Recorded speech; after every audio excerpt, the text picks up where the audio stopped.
Imagine isto. Você está em um mosteiro escondido, no alto das montanhas da Etiópia. O ano é 1773. Poeira flutua através de feixes de luz dourada, enquanto um explorador europeu abre um baú de madeira que não foi tocado há séculos. Dentro dele, envolto em um tecido deteriorado, repousa um manuscrito. Ao desdobrá-lo cuidadosamente, suas mãos começam a tremer. Ele acaba de descobrir um livro que se acreditava estar perdido para sempre. Este é o livro dos Jubileus. E por mais de 1000 anos, o mundo não fazia ideia de que ele existia. A maioria das pessoas conhece a Bíblia, Gênesis, Êxodo, os 10 Mandamentos. Mas o que elas não sabem é que havia outro livro, um texto dado a Moisés naquela mesma montanha, junto com as leis esculpidas em pedra. Esse livro não apenas contava o que aconteceu, ele revelava por que aconteceu. Continha um calendário divino, segredos sobre anjos caídos, profecias sobre o fim dos tempos. E então, de repente, desapareceu. No século IV, concílios religiosos tomaram uma decisão. Certos livros seriam incluídos nas Escrituras, outros seriam removidos. O livro dos Jubileus estava entre os rejeitados, banido, oculto, quase destruído. Por quê? Porque desafiava a autoridade. Continha conhecimento considerado perigoso demais para os crentes comuns. Falava de anjos rebeldes, de gigantes que caminhavam sobre a terra, de uma batalha cósmica entre a luz e as trevas. Durante mais de 1500 anos, existiu apenas como fragmentos, sussurros, referências proibidas em outros textos antigos. Então, aquele baú na Etiópia foi encontrado, e de repente, o mundo teve acesso novamente ao que havia sido apagado deliberadamente. Os estudiosos ficaram atônitos, os arqueólogos não conseguiam acreditar. Os manuscritos do Mar Morto confirmaram mais tarde. Aquilo não era um mito, era real, era antigo, era perigoso. Esta noite, vamos explorar o que está dentro dele. A história da criação que você nunca ouviu. Os anjos que se apaixonaram por humanos. Os segredos do próprio tempo. As profecias que permaneceram ocultas por séculos. Esta é a história que eles não queriam que você soubesse. Este é o livro dos Jubileus. Você está pronto para descobrir o que era proibido? Vamos começar. Capítulo 2. Antes do começo. Quando os anjos caminhavam entre as estrelas, antes de existir a terra, antes de existir o céu, antes do primeiro nascer do sol pintar a primeira manhã, existia apenas Deus. Tente imaginar isso por um instante. Nenhum som, nenhuma luz, nem escuridão. Porque a escuridão só existe onde a luz esteve. Apenas Deus. Existência pura, amor puro, poder puro à espera de criar. E naquele momento atemporal, Deus não estava sozinho. Os anjos existiam, seres de pura luz, puro pensamento, pura devoção. Eles não tinham corpos como os nossos. Não comiam, não dormiam e não envelheciam. Eram os primeiros filhos de Deus, criados para servir, adorar e zelar pela grande obra que estava prestes a começar. O livro dos Jubileus revela algo fascinante aqui, algo que a maioria das pessoas nunca aprende. Esses anjos não eram apenas mensageiros. Eles recebiam tarefas, missões. Um grupo de anjos foi encarregado do próprio tempo, garantindo que os dias seguissem as noites, que as estações mudassem em ordem, que o universo mantivesse seu ritmo. Outro grupo zelava pela natureza, os ventos, as chuvas, o crescimento das plantas. Outros ainda foram designados para proteger a humanidade, uma vez que os humanos fossem criados. Entre esses anjos, havia líderes, seres poderosos com nomes que ecoavam pela eternidade. Miguel, que se tornaria o comandante dos exércitos celestiais. Gabriel, que entregaria as mensagens mais importantes. Rafael, o curador. Uriel, o guardião da sabedoria. Mas havia também outro grupo, anjos que receberam a missão mais perigosa de todas: vigiar a terra e guiar a humanidade sem interferir demais no livre-arbítrio humano. Esses eram chamados de vigilantes. Voltaremos a falar deles mais tarde. A história deles é ao mesmo tempo bela e trágica. Por ora, voltemos àquele momento anterior à criação. Deus olhou para o nada, para o ainda não existir, e decidiu criar algo maravilhoso, algo que refletisse o seu amor. Algo que tivesse a liberdade de retribuir esse amor. E assim, Deus falou. Segundo o livro dos Jubileus, aquela primeira palavra continha tudo: todas as leis da física, todos os padrões da natureza, todos os ciclos do tempo. Era como uma semente que continha uma floresta inteira, à espera de desabrochar. Os anjos observaram, maravilhados, o universo explodir em existência. A luz irrompeu, não do sol, pois o sol ainda não existia, mas do próprio Deus. Luz pura e criativa que afastou o nada e disse: aqui haverá algo, aqui haverá beleza, aqui haverá vida. E os anjos cantaram. Você consegue imaginar aquela canção? Vozes nunca antes ouvidas, cantando a primeira canção que já foi cantada? O livro dos Jubileus diz que a música delas se tornou parte da própria essência da criação, que ainda hoje, se você ouvir com atenção nos momentos mais silenciosos, poderá ouvir ecos daquele primeiro coro celestial, entrelaçados no vento, nas ondas, no silêncio entre as batidas do coração. No primeiro dia, Deus separou a luz das trevas. Ele não destruiu as trevas, deu-lhes um propósito, um tempo para descansar, um tempo para dormir, um tempo para sonhar. As trevas não eram uma inimiga, eram uma dádiva. Assim como agora, ao descansar na escuridão, você participa desse ritmo ancestral que Deus estabeleceu no primeiro dia da criação. Se você está gostando desta jornada até agora, faça-me um favor e clique no botão curtir. Isso ajuda outras pessoas a encontrarem essas histórias e me mostra que você quer mais conteúdo como este. Seu apoio significa tudo. No segundo dia, Deus criou o céu. Ele separou as águas de cima das águas de baixo, criando um espaço, um compartimento onde a vida pudesse respirar. Os anjos se maravilharam com isso.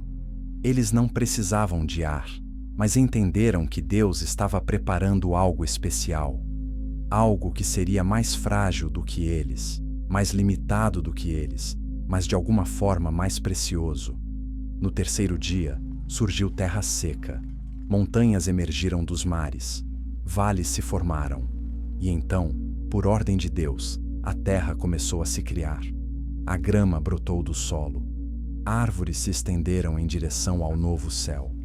Flores desabrocharam em cores que os anjos jamais imaginaram. E cada planta carregava em si as sementes de futuras florestas, futuros jardins, futuras colheitas. Deus estava pensando no futuro. Ele estava planejando uma vida que precisaria de alimento, beleza, sombra e oxigênio. O quarto dia trouxe o sol, a lua e as estrelas. Agora, a luz tinha uma fonte que as criaturas podiam ver e compreender. O sol marcaria os dias, a lua marcaria os meses, as estrelas marcariam as estações e guiariam os viajantes. Mas, de acordo com o livro dos Jubileus, essas luzes celestiais tinham também outro propósito. Eram sinais da aliança de Deus com a criação. Enquanto o sol nascesse e a lua brilhasse, a humanidade saberia que Deus cumpre suas promessas. Respire fundo mais uma vez. Sinta como seu corpo segue ritmos naturais, inspirando, expirando. Seu coração batendo de forma constante. Esses ritmos foram concebidos nos primeiros dias da criação. Você faz parte desse plano original. No quinto dia, as águas explodiram em vida. Peixes de todos os tamanhos e cores, criaturas que rastejavam no fundo do oceano e criaturas que dançavam nas ondas. Pássaros alçaram voo, mais uma maravilha para os anjos testemunharem. Seres vivos que podiam se mover, que podiam escolher para onde ir, que podiam cantar suas próprias canções em resposta à primeira canção da criação. E então chegou o sexto dia. Este foi o dia em que tudo mudou. Este foi o dia em que Deus criou algo que nem mesmo os anjos compreendiam completamente.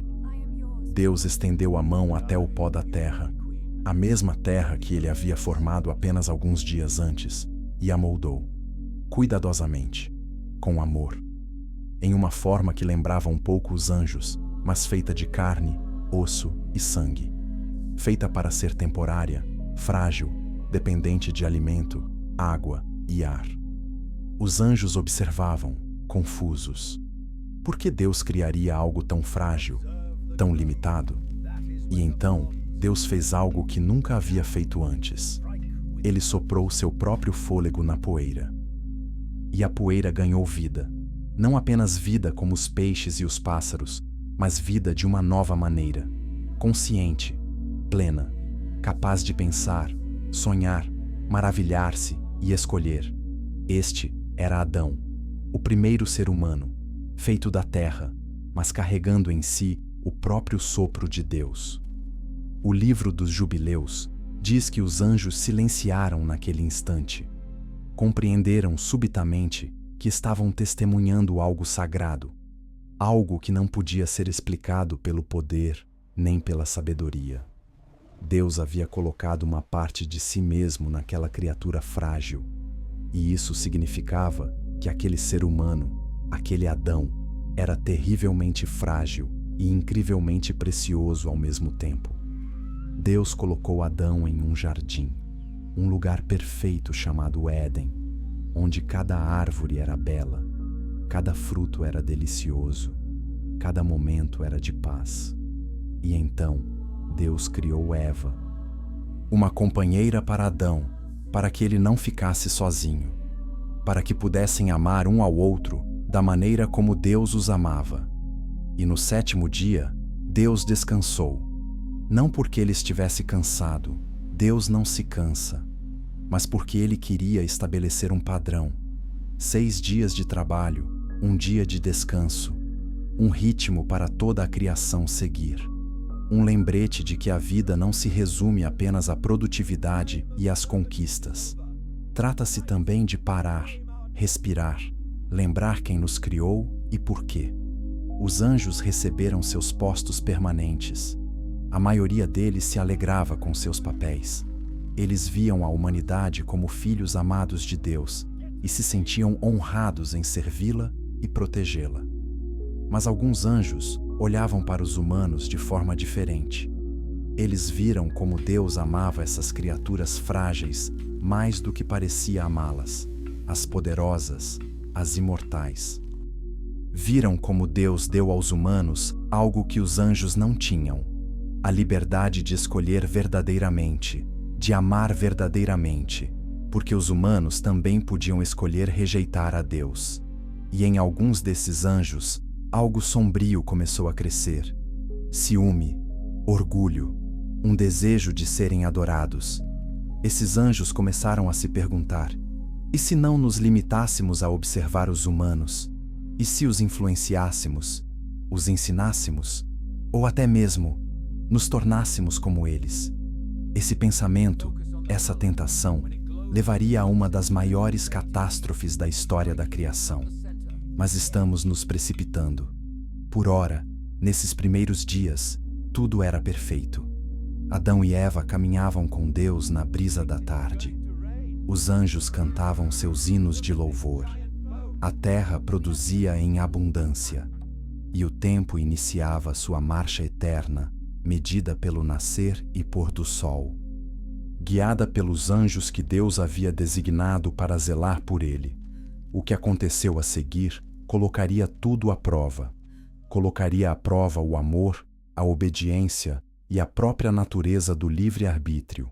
Em seguida, presenciaremos a primeira escolha, o momento em que a humanidade decidiu buscar algo que ainda não lhe era destinado, o momento que mudou tudo para sempre. Capítulo 3. Os 7 dias. A sinfonia oculta da criação. Vamos parar um instante e analisar mais de perto esses 7 dias da criação, porque o livro dos Jubileus revela algo que a maioria das pessoas não percebe. Cada dia da criação não foi aleatório. Cada dia foi uma nota em uma sinfonia cuidadosamente composta. Cada elemento foi colocado exatamente onde precisava estar, exatamente na hora certa, exatamente pela razão certa. Pense nisso. Deus poderia ter criado tudo num instante. Ele é todo-poderoso. Por que levar 7 dias? A resposta é linda.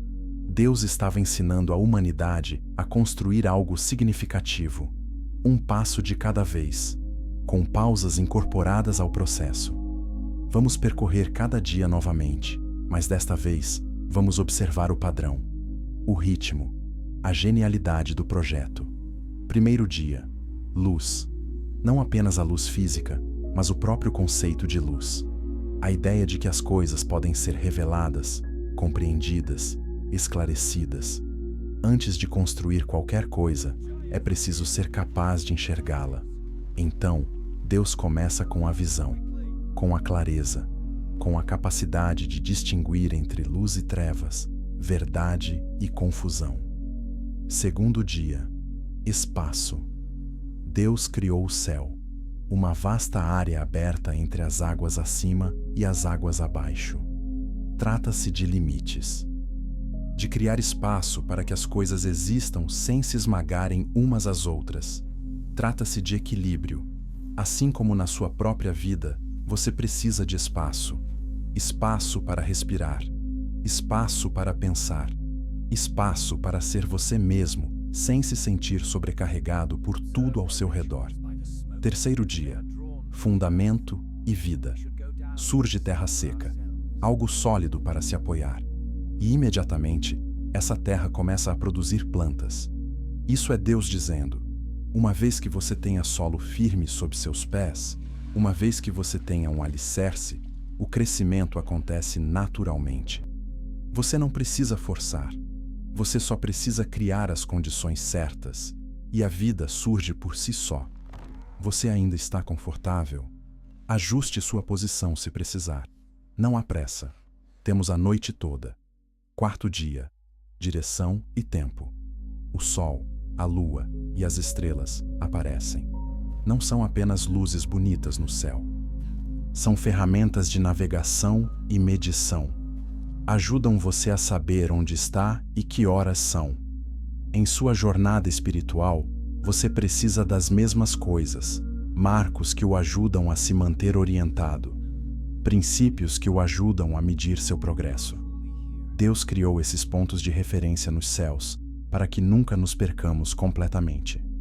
Quinto dia, movimento e canção. Peixes e pássaros. Criaturas que não apenas existem, mas se movem, que exploram, que se comunicam. Deus está construindo algo. Ele está adicionando complexidade. Primeiro houve a luz, depois o espaço, depois o chão firme, depois os sinais no céu. Agora há movimento, há exploração, há o início do relacionamento, à medida que as criaturas se comunicam. Sexto dia, complexidade e reflexão. Primeiro, os animais terrestres, criaturas com inteligência crescente e laços sociais cada vez mais fortes. E então, no final do sexto dia, os humanos. Por que deixar os humanos para o final? Porque precisamos de tudo o que veio antes. Precisamos de luz para enxergar, espaço para respirar, chão para pisar, tempo para viver nossas vidas, movimento para explorar e todo o ecossistema para nos sustentar. Não somos o início da criação, somos a culminação, o ponto onde tudo se une. Eis o que o livro dos Jubileus enfatiza. Os humanos não foram feitos apenas para consumir o que Deus criou. Fomos feitos para cuidar disso, para nomeá-lo, para compreendê-lo, para sermos administradores, zeladores responsáveis deste magnífico presente. Sétimo dia, descanso e reflexão. Deus para de criar e simplesmente desfruta do que criou. Ele nos convida a fazer o mesmo, a parar de produzir e simplesmente ser, a olhar para nossas vidas e dizer: isto é bom, sou grato. Agora você consegue perceber o padrão? Cada dia se constrói sobre o anterior. Nada é desperdiçado, nada é aleatório. E tudo culmina não em mais trabalho, mas em descanso. Este é o ritmo divino: criação e repouso, ação e reflexão, fazer e ser. O livro dos Jubileus nos conta que os anjos encarregados de zelar pelo tempo compreendiam perfeitamente esse ritmo. Sabiam que o tempo não era apenas uma sucessão de eventos. O tempo era um ciclo sagrado, um padrão que se repetia. E nesse padrão estavam embutidas oportunidades de renovação. A cada 7 dias, um sábado, um dia de descanso. A cada 7 anos, um ano sabático, um tempo para deixar a terra se recuperar. E a cada 7 vezes 7 anos, 49 anos, um jubileu, um ciclo completo, um tempo em que as dívidas eram perdoadas, os escravos eram libertados e toda a comunidade recomeçava. É isso que torna o livro dos Jubileus tão especial. Ele não apenas conta o que aconteceu, mas também revela a matemática do céu, o cálculo divino que governa tudo, desde a rotação dos elétrons até a ascensão e queda de impérios. Você está vivendo dentro desse padrão agora mesmo. Seu coração bate em um ritmo. Sua respiração segue um ciclo. Sua vida passa por estações. E tudo isso remete àqueles primeiros 7 dias, quando Deus estabeleceu como a realidade funcionaria. Reserve um momento para sentir esse ritmo dentro de você. A batida constante do seu coração. A suave subida e descida da sua respiração. Essa é a música da criação, tocando dentro do seu próprio corpo. Você é a prova viva de que o projeto de Deus ainda funciona exatamente como Ele planejou. Os anjos viram tudo isso, e a maioria deles se curvou em adoração. Eles entenderam que estavam testemunhando algo infinitamente sábio, algo além da sua própria compreensão. Mas alguns começaram a se perguntar se poderiam aprimorar o projeto de Deus, se poderiam acrescentar suas próprias notas à sinfonia, se também poderiam ser criadores e não apenas servos. Esse pensamento perigoso levaria à primeira grande rebelião, e suas consequências reverberariam por todas as gerações da humanidade. Antes de chegarmos a essa história trágica, deixe-me perguntar algo. Você está gostando desta jornada pela sabedoria ancestral? Se este conteúdo está ajudando você a relaxar, aprender ou pensar de forma diferente sobre fé e história, por favor, clique no botão Gostei e deixe um comentário. Conte-me o que mais te surpreende nessas histórias esquecidas. Seu engajamento ajuda este canal a crescer e a levar esses textos antigos a mais pessoas que buscam uma verdade mais profunda. Agora, voltemos ao jardim, ao paraíso, ao momento em que tudo era perfeito e 2 seres humanos estavam no centro da criação com uma regra simples a seguir. Havia uma árvore da qual eles não podiam comer. Havia uma fronteira que eles não conseguiam ultrapassar. Um teste para saber se o amor dado livremente seria mais forte que a tentação. Capítulo 4.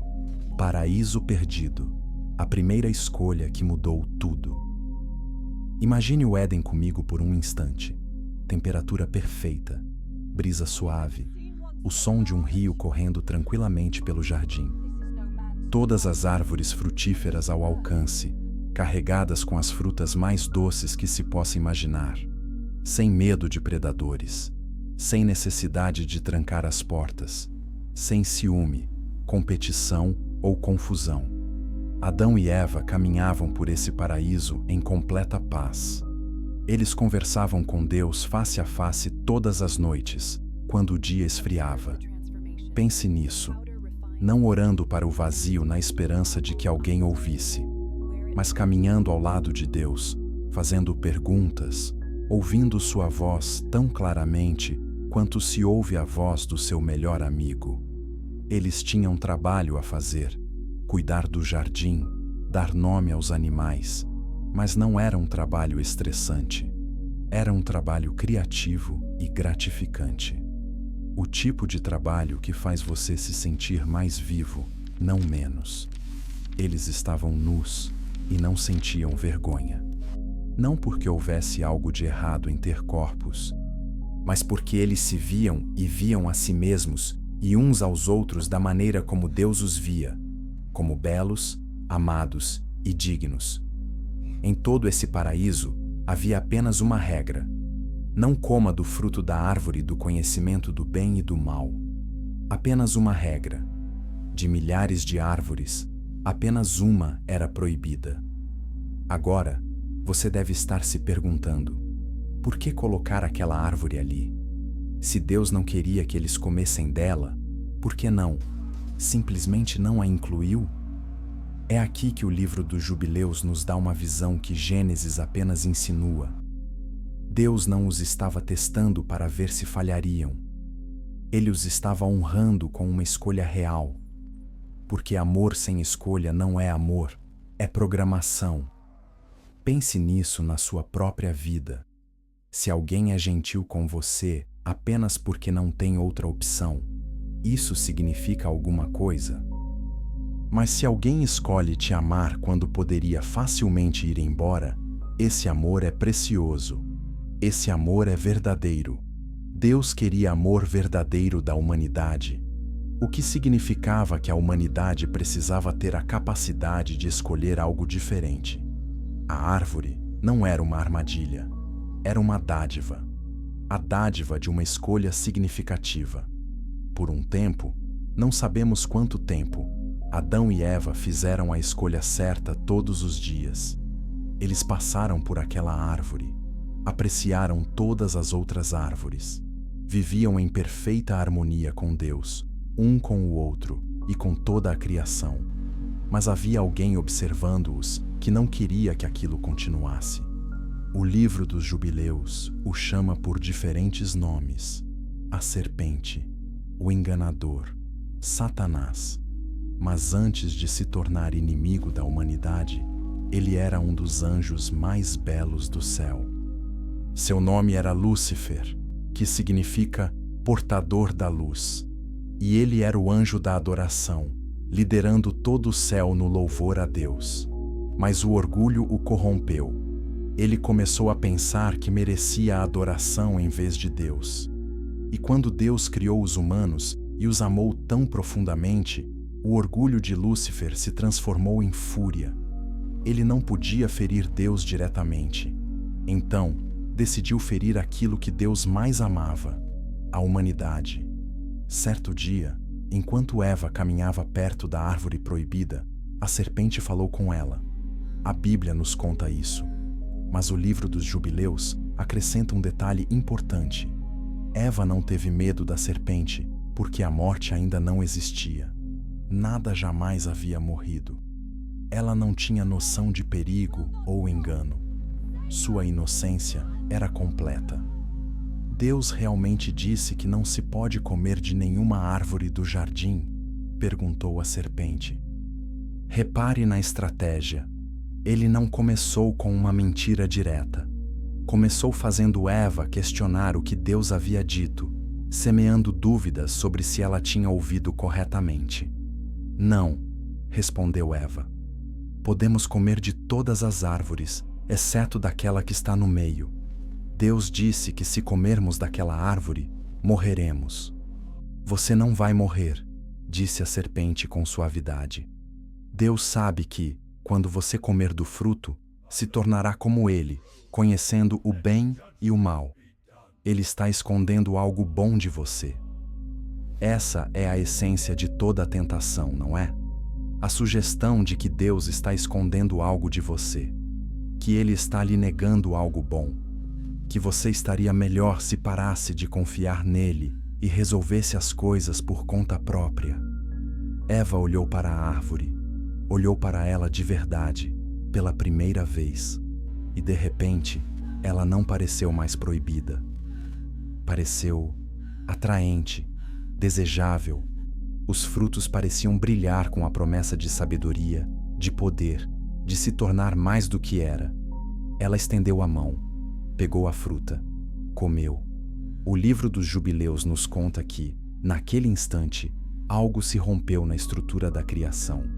Não com um som, não com um drama, mas os anjos que observavam sentiram uma ruptura, uma separação. A harmonia que existia entre o céu e a terra subitamente se desfez. Eva não morreu imediatamente. A serpente estava certa quanto a isso, mas também estava mentindo, porque algo morreu naquele instante.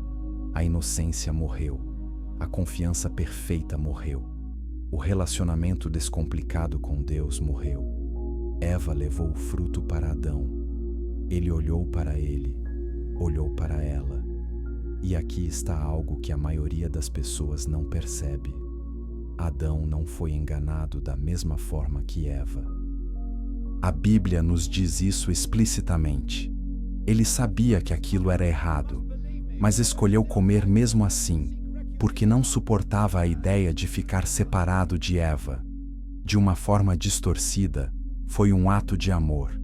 Mas foi o amor que escolheu um relacionamento humano em vez da obediência a Deus. E essa escolha teve consequências que nenhum dos dois poderia ter imaginado. De repente, sentiram-se expostos, envergonhados. Olharam para os seus corpos, os mesmos corpos que tinham tido momentos antes, e pela primeira vez, sentiram que algo estava errado. Eles ouviram Deus caminhando no jardim, como fazia todas as noites. Mas, em vez de correrem ao seu encontro com alegria, eles se esconderam. Você consegue imaginar como Deus deve ter se sentido? Seus amados filhos, a quem você deu tudo, se escondendo de você com medo? Onde vocês estão? Perguntou Deus. Não porque ele não soubesse, mas porque queria que eles encarassem o que tinham feito e escolhessem a honestidade em vez de se esconderem. Adão respondeu: Eu te ouvi no jardim e fiquei com medo porque estava nu. Então me escondi. Quem disse que vocês estavam nus? Perguntou Deus. Vocês comeram do fruto da árvore da qual eu lhes ordenei que não comessem? E é aqui que a situação piora ainda mais. Em vez de assumir a responsabilidade por sua escolha, Adão culpou Eva. A mulher que me deste, ela me deu o fruto. Eva, por sua vez, culpou a serpente. A serpente me enganou. O primeiro pecado levou imediatamente ao segundo: recusar-se a assumir a responsabilidade, culpar outra pessoa, romper os laços de confiança e comunidade. Se você ainda está comigo, espero que esteja se sentindo relaxado e reflexivo. Estas não são apenas histórias antigas. São espelhos que nos mostram nossos próprios corações. Voltaremos a falar sobre o significado disso tudo para nós daqui a pouco.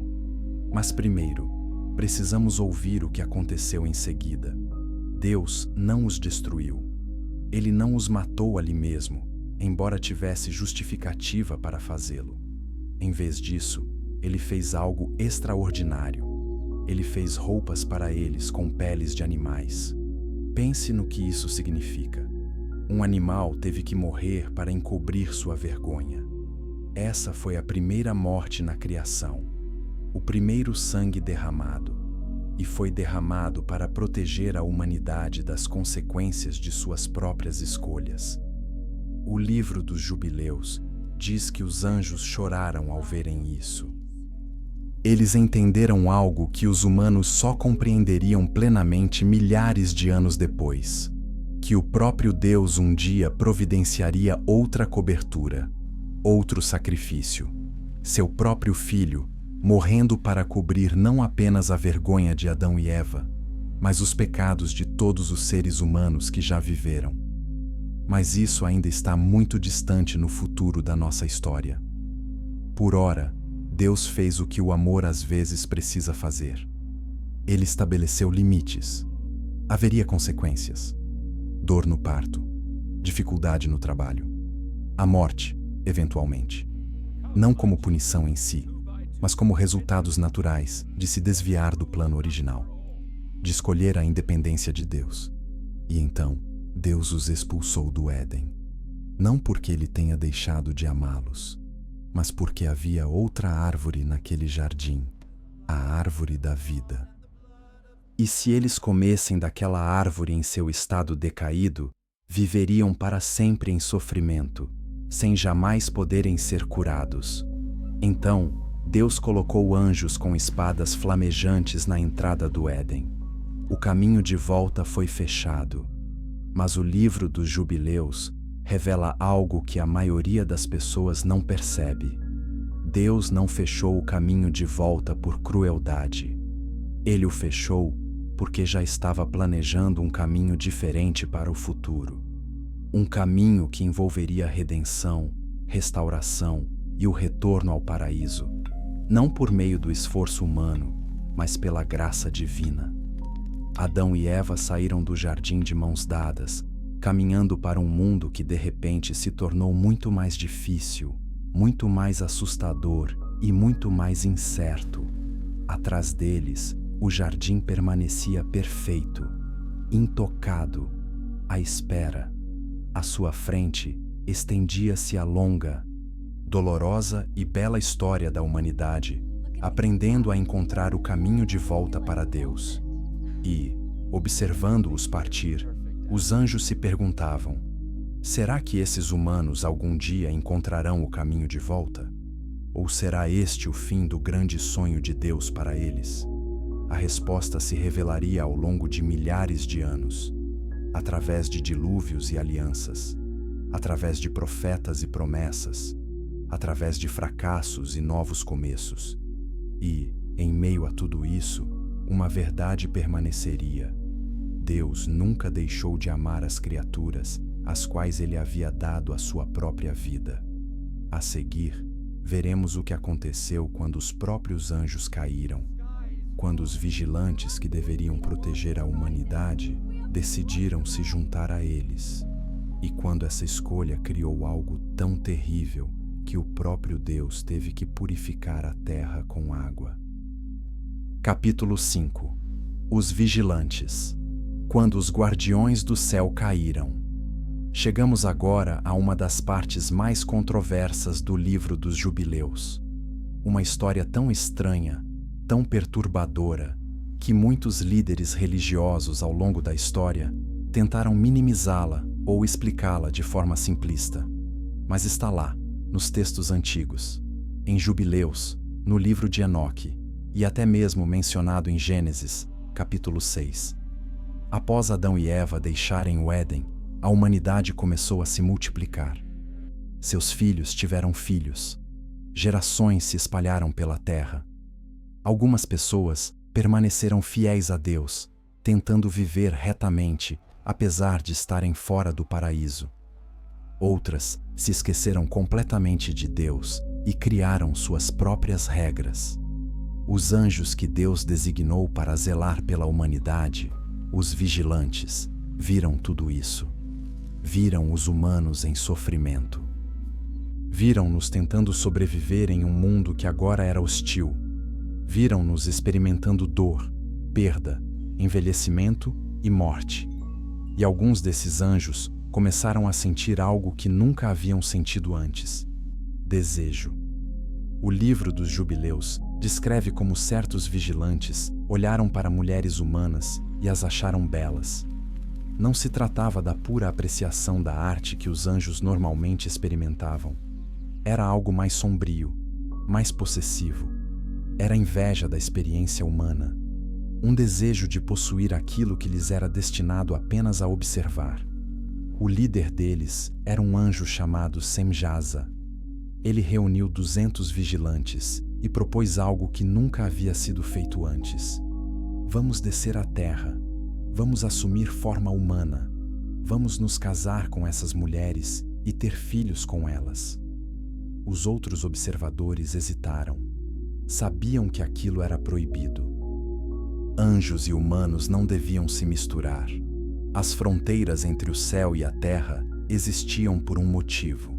Mas Semjasa argumentou: se eu for o único a fazer isso, carregarei toda a culpa sozinho. Mas se fizermos isso juntos, compartilhamos a responsabilidade. E quem poderá nos punir a todos? É assustador, não é? A lógica do pecado coletivo. A ideia de que, se um número suficiente de pessoas fizer algo errado, isso de alguma forma se torna aceitável. E assim, fizeram um juramento juntos. Todos os 200 desceriam à terra, assumiriam forma humana e casariam com mulheres humanas. E se Deus os punisse por isso, enfrentariam essa punição juntos. Segundo o livro de Jubileus, isso aconteceu nos dias de Jarede, um dos descendentes de Adão. O nome Jarede significa, na verdade, descida. Talvez porque tenha sido nessa época que os anjos desceram do céu. Esses observadores caídos não se misturaram silenciosamente. Eles revelaram segredos para os quais os humanos não estavam preparados. Ensinaram os homens a fabricar armas de guerra. Ensinaram as mulheres a usar cosméticos e joias para a sedução. Ensinaram à humanidade astrologia, feitiçaria, o corte de raízes para poções, conhecimento que poderia ser usado para o bem ou para o mal, mas que os humanos, em seu estado decaído, usariam principalmente para o mal. E suas esposas engravidaram. É aqui que a história fica realmente estranha. Os filhos nascidos dessas uniões não eram humanos normais. Eles eram chamados de Nefilins, os gigantes. Essas pessoas não eram apenas altas. De acordo com o livro dos Jubileus, elas eram enormes, fortes e violentas. Possuíam o poder dos anjos combinado com a forma física de humanos, mas não tinham a sabedoria ou o autocontrole que poderiam ter moderado esse poder. A princípio, os humanos ficaram maravilhados com eles. Pareciam heróis, homens poderosos, semideuses, e talvez por um breve período, alguns deles tenham realizado feitos heróicos. Mas o poder sem moralidade é perigoso, e esses gigantes detinham um poder imenso com pouquíssima moralidade. Eles começaram a consumir tudo ao seu redor. Toda a comida que os humanos haviam armazenado, todos os animais que os humanos haviam domesticado. E quando esses recursos acabaram, o livro dos Jubileus nos conta que eles se voltaram contra a própria humanidade. Tornaram-se predadores, monstros. Trataram os humanos da mesma forma que os humanos tratavam os animais, como recursos a serem consumidos. O terror se espalhou pela terra. A humanidade não tinha defesa contra essas criaturas. Como lutar contra algo que combina força sobrenatural com forma física? Como dialogar com seres que nos veem apenas como alimento? A violência tomou conta da terra. Não apenas a violência dos gigantes, mas também a violência humana.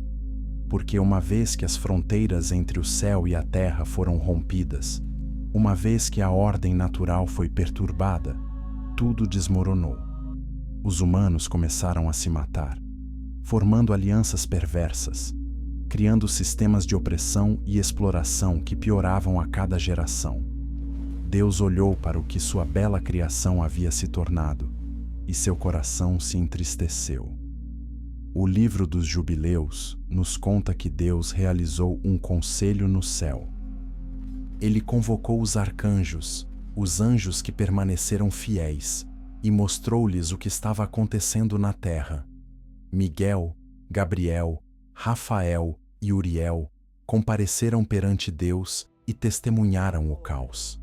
Viram os gigantes aterrorizando a humanidade. Viram os vigilantes ensinando conhecimento proibido. Viram a própria terra gemer sob o peso da maldade. E Deus disse: isto não pode continuar. Os vigilantes que caíram devem ser presos. Os gigantes devem ser destruídos. E a própria terra deve ser purificada. Mas antes desse julgamento, havia uma família, uma pequena família, que ainda se lembrava de Deus, que ainda tentava viver retamente, apesar do mal ao seu redor. Um homem chamado Noa. Respire fundo. Eu sei que essas histórias são densas, e é para serem mesmo. Elas nos mostram as sérias consequências de transgredir limites divinos, do orgulho, de escolher o poder em vez da sabedoria. Mas eles também estão nos mostrando outra coisa, que mesmo quando o mundo mergulha no caos total, Deus ainda está observando, ainda se importa, ainda procura aqueles que permanecerão fiéis. Noé nasceu em um mundo enlouquecido, um mundo onde gigantes governavam, onde a violência era normal, onde o conhecimento de Deus estava se apagando da memória humana. Mas seu pai, Lameque, e seu avô, Matusalém, haviam transmitido as histórias, a memória do Éden, a promessa de que Deus ainda amava a humanidade apesar de nossa queda, a esperança de que, de alguma forma, algum dia, as coisas voltariam ao normal. Noé se apegou a essa esperança. E quando todos ao seu redor estavam afundando cada vez mais no pecado, Noé escolheu um caminho diferente. O livro dos Jubileus diz que Noé era perfeito em sua geração, não sem pecado, mas completo, íntegro, tentando de todo o coração fazer o que era certo. E Deus percebeu. Quando Deus decidiu purificar a terra, Ele não destruiu todos e começou do zero. Ele salvou Noé e sua família, porque mesmo no julgamento, Deus mantém a misericórdia. Mesmo na destruição, Deus protege aqueles que se apegam a Ele. Mas antes de falarmos sobre o dilúvio, precisamos entender o que aconteceu com aqueles observadores caídos. Deus enviou os arcanjos com missões específicas. Rafael recebeu a ordem de aprisionar o líder, Senjasa, e lançá-lo nas trevas. Miguel foi instruído a aprisionar os outros vigilantes e lançá-los no abismo, um lugar de trevas e tormento, onde permaneceriam até o dia do julgamento final. Esses anjos que desejavam experimentar prazer físico, que queriam ser adorados como deuses, se viram presos na escuridão, separados da luz do céu que antes consideravam garantida. Gabriel recebeu talvez a missão mais trágica: incitar os gigantes uns contra os outros, sussurrar confusão em suas mentes até que começassem a lutar entre si. E assim, as próprias criaturas que aterrorizaram a humanidade tornaram-se suas próprias destruidoras, dilacerando-se em violência até que seu sangue encharcasse a terra. E Uriel foi enviado para avisar Noé: um dilúvio está chegando. Construa uma arca. Prepare-se para sobreviver ao que nenhum outro ser humano sobreviverá. Esta é a parte da história em que algumas pessoas fazem perguntas difíceis. Por que Deus destruiu a terra? Por que matar todos, exceto uma família? Isso não parece cruel? O livro dos Jubileus aborda isso diretamente. Explica que a terra se tornou tão corrompida, não apenas moralmente, mas fisicamente, que não havia como consertá-la sem recomeçar do zero. A mistura de DNA angelical e humano criou algo antinatural. A violência se tornou tão generalizada que crianças nasciam em um mundo onde a crueldade era a única coisa que conheciam. O julgamento de Deus não foi crueldade, foi cirurgia. Remover o câncer antes que ele destruísse tudo. Mas mesmo nesse julgamento, Deus abriu um caminho para a humanidade continuar. Através de Noé. Através de uma família justa que se tornaria a família de um novo mundo.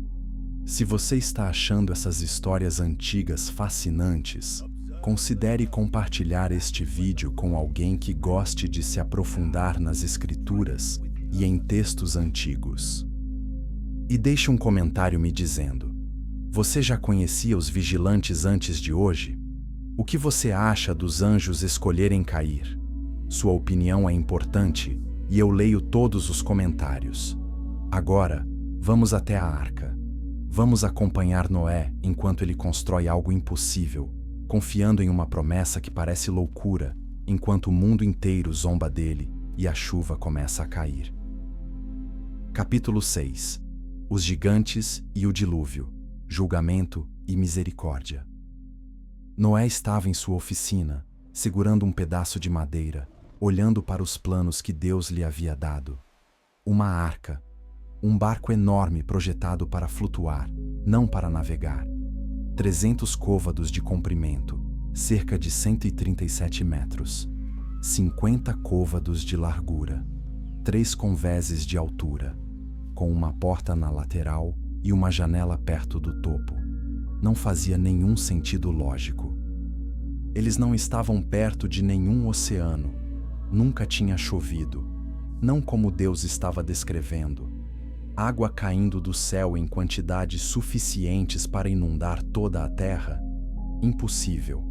Mas Noé havia aprendido algo que seus contemporâneos haviam esquecido. Quando Deus fala, você obedece, mesmo quando não faz sentido. O livro dos Jubileus nos conta que o avô de Noé, Matusalém, viveu por séculos.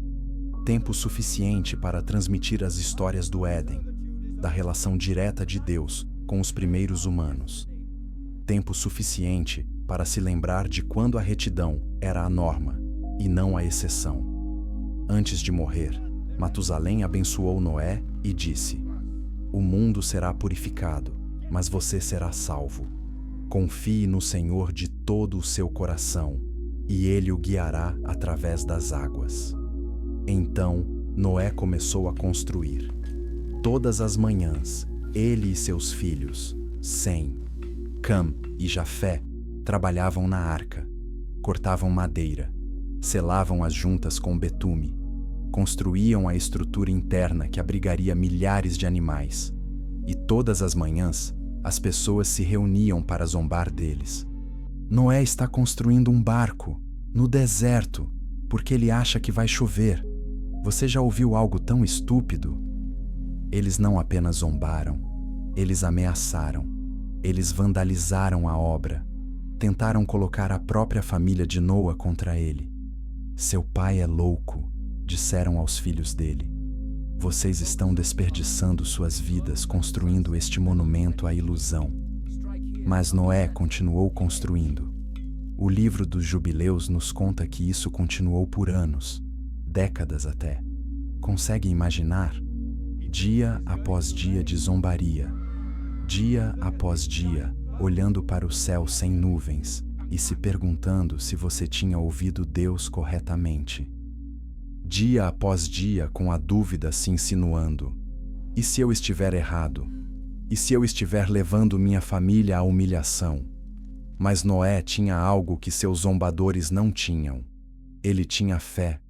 Não uma fé cega, mas uma fé construída sobre a memória da fidelidade de Deus, transmitida através das gerações. Fé construída sobre o conhecimento de que Deus não mente, que quando Ele faz uma promessa ou dá um aviso, Ele cumpre a sua palavra. E então, um dia, algo estranho começou a acontecer. Os animais começaram a chegar. Não eram apenas animais das redondezas, eram animais de toda a terra. Vinham em pares, um macho e uma fêmea. Caminhavam calmamente em direção à arca, como se tivessem sido convocados por uma força invisível. Os zombadores se calaram. Isto não era normal. Pássaros voaram até a arca e pousaram em seu teto, à espera. Insetos se aglomeraram em sua direção. Leões caminhavam ao lado de cordeiros, inimigos naturais em uma trégua temporária.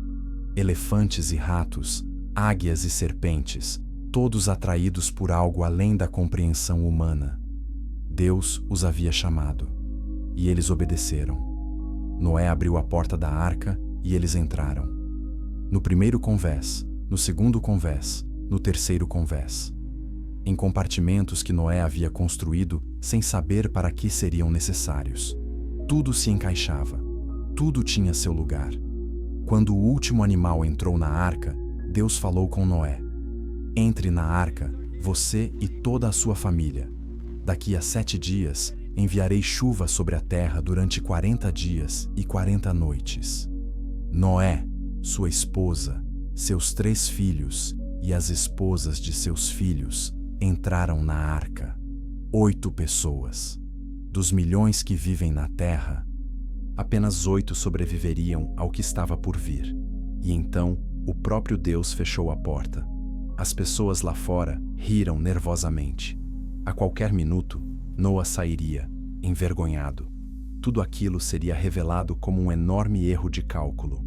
Mas Noé não saiu. E 7 dias depois, o céu mudou. O livro dos Jubileus descreve o evento como as fontes do grande abismo se abrindo e as janelas do céu se rompendo. A água jorrou de baixo e de cima simultaneamente. Não foi uma tempestade, mas um cataclismo. Todo o ciclo da água na terra foi interrompido de uma só vez. Em poucas horas, as pessoas pararam de rir. Em poucos dias, estavam subindo para terrenos mais altos. Em poucas semanas, não havia mais terrenos mais altos. Eles bateram na porta da arca. Noé, Noé, nos perdoe. Agora acreditamos em você. Deixe-nos entrar. Mas a porta havia sido selada pelo próprio Deus. Noé não poderia tê-la aberto mesmo que quisesse. Dentro da arca, Noé e sua família ouviram os gritos, ouviram as batidas, ouviram a água subindo, subindo, subindo. Você consegue imaginar como deve ter sido essa sensação? Estar em segurança enquanto ouvia o mundo morrer ao seu redor? Saber que você estava certo, mas não sentir nenhuma alegria por estar certo, porque isso significava que todos que você conhecia estavam se afogando. O livro dos Jubileus nos conta que Noé chorou quando as águas subiram. Ele orou: Senhor, eu sei que o teu julgamento é justo, mas meu coração se entristece por aqueles que não quiseram ouvir. E Deus lhe disse: dei-lhes 120 anos para se converterem da sua maldade. Enviei-te para os advertir. Tiveram todas as oportunidades, mas escolheram a violência e a rebeldia. O que está acontecendo agora é o que eles escolheram. A chuva caiu durante 40 dias e 40 noites, mas a inundação continuou por muito mais tempo. As fontes das profundezas continuaram a jorrar água na superfície. Toda a paisagem da terra foi transformada. Montanhas que existiam desde a criação desapareceram. Novas montanhas se formaram. O mundo foi refeito pela água. Durante 150 dias, as águas cobriram tudo. A arca flutuava, uma pequena embarcação carregando o futuro de toda a vida na terra. E então, lentamente, as águas começaram a recuar.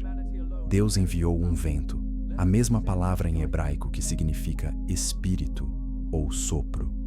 Assim como o sopro de Deus criou Adão do pó, agora o sopro de Deus secou a terra, deixando-a sem água. A arca repousou sobre os montes de Ararate. Mas mesmo assim, Noé teve que esperar. Esperar que as águas recuassem o suficiente. Esperar que a terra seca aparecesse. Esperar pelo sinal de Deus de que era hora de emergir para o novo mundo. Noé enviou primeiro um corvo. Ele voou de um lado para o outro, mas não retornou. Havia encontrado algo em que pousar. Então, Noé enviou uma pomba. Ela voltou porque não havia onde pousar. Ele esperou 7 dias, e enviou a pomba novamente. Desta vez, ela voltou com um ramo de oliveira no bico. A vida estava retornando à terra. As plantas estavam crescendo novamente. 7 dias depois, Noé enviou a pomba pela terceira vez. Ela não voltou. Havia encontrado um lar no novo mundo. E Deus disse a Noé: saiam da arca, todos vocês, todos os animais, e sejam fecundos e multipliquem-se. Encham a terra novamente. Noa abriu a porta que estivera selada por mais de 1 ano, e saiu para um mundo purificado. A primeira coisa que ele fez não foi plantar um jardim ou construir uma casa. A primeira coisa que Noé fez foi construir um altar e oferecer um sacrifício a Deus. Um agradecimento, um reconhecimento de que a sobrevivência deles não era fruto do próprio esforço. Era graça. Graça pura e imerecida. E o livro dos Jubileus nos conta que, quando Deus sentiu o cheiro daquele sacrifício, quando viu a gratidão de Noé, sua humildade, sua fidelidade contínua mesmo depois de tudo o que ele havia passado, Deus fez uma promessa: nunca mais destruirei a terra com água, nunca mais extinguirei toda a vida. Enquanto a terra durar, a semeadura e a colheita, o frio e o calor, o verão e o inverno, o dia e a noite jamais cessarão. E como sinal dessa promessa, Deus criou algo que nunca havia existido antes: um arco-íris. A luz que atravessava as gotas de água criava um espectro de cores que se arqueava pelo céu. Sempre que eu vir o arco-íris nas nuvens, disse Deus, lembrarei da minha aliança com vocês e com todos os seres vivos. As águas nunca mais se tornarão um dilúvio para destruir toda a vida. Noé olhou para aquele arco-íris, o primeiro arco-íris da história da humanidade, e compreendeu algo profundo. O julgamento havia sido feito, a misericórdia havia triunfado, e um novo capítulo estava começando. Os gigantes haviam desaparecido. Os vigilantes estavam envoltos em trevas. A corrupção que quase destruiu a criação fora dissipada. Mas a humanidade ainda carregava a mesma fraqueza, a mesma capacidade para o pecado. O dilúvio havia purificado a terra, mas não havia mudado o coração humano.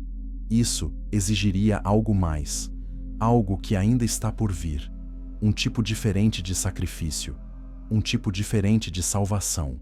Mas por agora, naquele momento, havia paz, havia esperança, havia uma família no alto de uma montanha, contemplando um novo mundo, pronta para recomeçar. A seguir, acompanharemos as gerações de Noé a Abraão. Veremos como a humanidade se espalha pela terra, como as línguas se multiplicam em Babel, e como Deus escolhe um homem, uma família, para ser o início do seu plano de trazer bênçãos a todas as nações. Capítulo 7. A Arca de Noé. Fé diante da zombaria. Vamos parar um instante e refletir sobre como deve ter sido a experiência de Noé. Porque é fácil ouvir a história e não perceber o drama humano, o peso emocional, a enorme dificuldade que ele enfrentou. Você provavelmente nunca construiu um barco, mas provavelmente já teve momentos em que Deus lhe pediu para fazer algo que não fazia sentido, algo que outras pessoas não entendiam, algo que fazia você parecer tolo ou estranho. Talvez tenha sido perdoar alguém que não merecia. Talvez tenha sido abandonar uma carreira de sucesso para seguir uma vocação. Talvez tenha sido defender o que é certo quando todos ao seu redor estavam escolhendo o caminho mais fácil. Seja lá o que for, você provavelmente sentiu um pouco do que Noé sentiu. A solidão da obediência quando você é o único que obedece. O livro dos Jubileus enfatiza essa parte da história de Noé porque ela é muito importante. Noé não era um super-herói. Ele era um homem comum que escolheu confiar em Deus mesmo quando todas as circunstâncias indicavam que Deus estava errado. Pense apenas nos desafios práticos. Onde você consegue madeira suficiente para construir algo tão grande?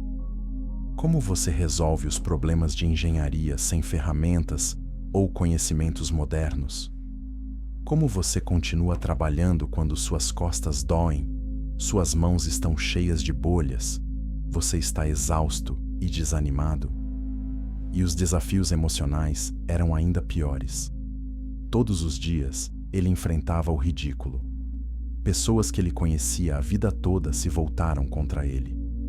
Você consegue imaginar ir à cidade comprar mantimentos e estranhos apontarem e rirem? Ex-amigos atravessarem a rua para evitá-lo porque não querem ser associados ao Noah maluco? Seus filhos poderiam ter ido embora. Sua esposa poderia ter dito: "Já te apoiei o suficiente. Isso foi longe demais." Sua família extensa poderia tê-lo repudiado, mas eles não desistiram. Permaneceram, acreditaram, trabalharam ao lado dele, mesmo quando certamente tiveram suas próprias dúvidas. Eis o que o livro dos Jubileus destaca. A fé deles não foi recompensada rapidamente. Não foi como se Noé tivesse ouvido a voz de Deus e a chuva tivesse caído imediatamente. Anos se passaram, talvez décadas, tempo suficiente para que os cabelos de Noé ficassem grisalhos, tempo suficiente para que toda uma geração crescesse conhecendo-o como aquele velho estranho que construía um barco sem motivo aparente. Mas Noé continuou construindo, porque ele compreendeu algo crucial. O tempo de Deus não é o nosso tempo. Uma demora não significa que Deus mudou de ideia. Pode significar que Deus está sendo paciente, dando mais tempo para que as pessoas se arrependam de seus pecados. Pode significar que Deus está fortalecendo a sua fé enquanto elabora o seu plano. Pode significar que outras peças precisam se encaixar antes que a promessa se cumpra. Noé continuou construindo porque havia aprendido a confiar mais no caráter de Deus do que em seu próprio entendimento. E quando os animais chegaram, quando os animais chegaram, Noé finalmente teve a confirmação de uma forma que ninguém podia negar. Isso não era loucura. Isso não era coincidência. Isso era Deus. Consegue imaginar? O céu escurecendo com o canto dos pássaros. O chão tremendo com a aproximação de grandes animais. O som de milhares de criaturas se movendo na mesma direção, respondendo a um chamado que só elas podiam ouvir. Os zombadores se calaram. Alguns deles começaram a se perguntar: e se Noé estivesse certo? E se o julgamento realmente estiver chegando? Mas mesmo assim, a maioria deles não mudou. Assistiram ao espetáculo, sentiram as primeiras gotas de chuva e ainda assim não acreditaram. Não até que fosse tarde demais. Não até que a água subisse, a porta fosse lacrada e não restasse nada além de arrependimento. Essa é uma das partes mais tristes da história. Deus não queria destruir aquelas pessoas. Ele lhes deu todos os avisos, todas as chances. 120 anos observando Noé construir. 120 anos ouvindo falar do julgamento de Deus. 120 anos para mudarem suas mentes e seus caminhos. Mas o orgulho é uma coisa poderosa, assim como o conforto de concordar com o que todos os outros estão fazendo, assim como o medo de admitir que você estava errado. E assim, eles se afogaram em uma enchente sobre a qual haviam sido alertados por mais de um século. Dentro da arca, a família de Noé vivia numa nova e estranha realidade. Rodeados por animais, embalados pelas ondas, ouvindo a chuva bater no teto dia após dia, sem luz solar, sem ar fresco, sem chão firme. O livro dos Jubileus diz que esse foi um tempo de profunda reflexão para eles.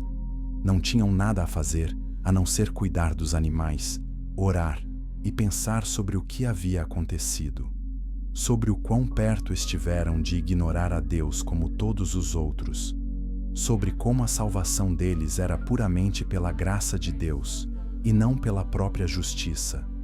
Eles celebraram o sábado ali na arca, exatamente como Deus havia ordenado desde o princípio. Mesmo em meio à destruição global, eles descansaram no sétimo dia. Mantiveram o ritmo que Deus havia estabelecido na criação. Isso é importante. Mesmo em meio à crise, mesmo no caos, algumas coisas não mudam. Os ritmos que Deus estabeleceu no princípio, trabalho e descanso, dar e receber, confiança e obediência, permanecem. E quando a porta finalmente se abriu e eles pisaram na nova terra, não eram apenas sobreviventes, eram testemunhas. Testemunhos vivos da verdade, de que a fé em Deus, mesmo quando parece insensata, nunca é mal depositada. O arco-íris que Deus lhes deu não era apenas bonito, era um lembrete físico de uma verdade espiritual, que Deus cumpre suas promessas, que sua misericórdia é maior que sua ira, que Ele sempre preservará um remanescente, sempre proverá um caminho a seguir, sempre se lembrará de sua aliança, mesmo quando nós a esquecemos. Cada vez que você vê um arco-íris hoje, está contemplando a promessa de Deus a Noé. Uma promessa feita há milhares de anos que permanece válida até hoje. As águas jamais destruirão toda a vida novamente. As estações do ano continuarão. A terra perdurará. Assim como Deus cumpriu a promessa feita a Noé, Ele cumprirá todas as promessas que fez a você. Se você está enfrentando alguma dificuldade agora, se está em sua própria arca, esperando a tempestade passar, lembre-se de Noé. Lembre-se de que a obediência nunca é em vão, mesmo quando você ainda não vê os resultados. Lembre-se de que o tempo de Deus é perfeito, mesmo quando parece lento. Lembre-se de que a porta se abrirá, a chuva cessará, uma nova vida começará. Você só precisa continuar construindo, continuar confiando, continuar dando o próximo passo de fé, mesmo quando não conseguir ver a escada inteira.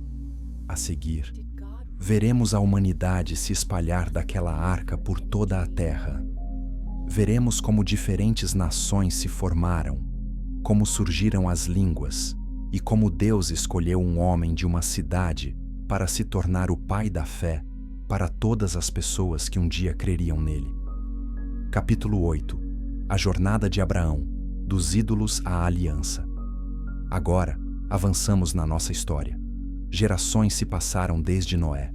A terra foi repovoada, cidades foram construídas e, infelizmente, a humanidade começou a esquecer as lições do dilúvio. Este é o padrão que você verá ao longo do livro dos Jubileus. Deus resgata a humanidade. A humanidade promete ser fiel e então, lenta e gradualmente, nos afastamos novamente. Geralmente não em uma grande rebelião dramática, mas em pequenos compromissos, pequenas decisões de confiar mais em nós mesmos do que em Deus. Pequenos passos para longe daquilo que sabemos ser certo. Após o dilúvio, os 3 filhos de Noé, Sem, Cam e Jafé, tornaram-se os pais de todas as nações. Seus filhos se espalharam pela terra e os filhos de seus filhos construíram civilizações. Mas algo preocupante começou a acontecer. À medida que as pessoas se estabeleciam em diferentes áreas e desenvolviam diferentes culturas, começaram a criar diferentes deuses. Olhavam para o sol e diziam: "Isso deve ser divino, vamos adorá-lo." Olhavam para a lua, para as estrelas, para as montanhas, para os rios, e atribuíam divindade a todos eles. Eles esculpiam estátuas e diziam: "Isto representa o Deus da fertilidade", ou "Isto representa o Deus da guerra." E em pouco tempo, o único Deus verdadeiro que havia criado tudo foi esquecido, ou pelo menos relegado às margens. lembrado apenas por algumas famílias fiéis. Uma dessas famílias vivia em uma cidade chamada Ur, na Mesopotâmia, e nessa família nasceu um menino. Seu pai o chamou de Abrão, que significa pai exaltado. Seu pai, Terá, era um fabricante de ídolos. Seu trabalho era literalmente esculpir os falsos deuses que as pessoas adoravam. O livro dos Jubileus nos conta que, desde jovem, Abrão era diferente. Ele olhava para os ídolos de seu pai e fazia perguntas que incomodavam as pessoas. Pai, o Senhor faz essas estátuas. Elas não se movem, não falam, não comem a comida que as pessoas deixam para elas. Como podem ser deuses? Tera respondia: não questione a tradição, rapaz.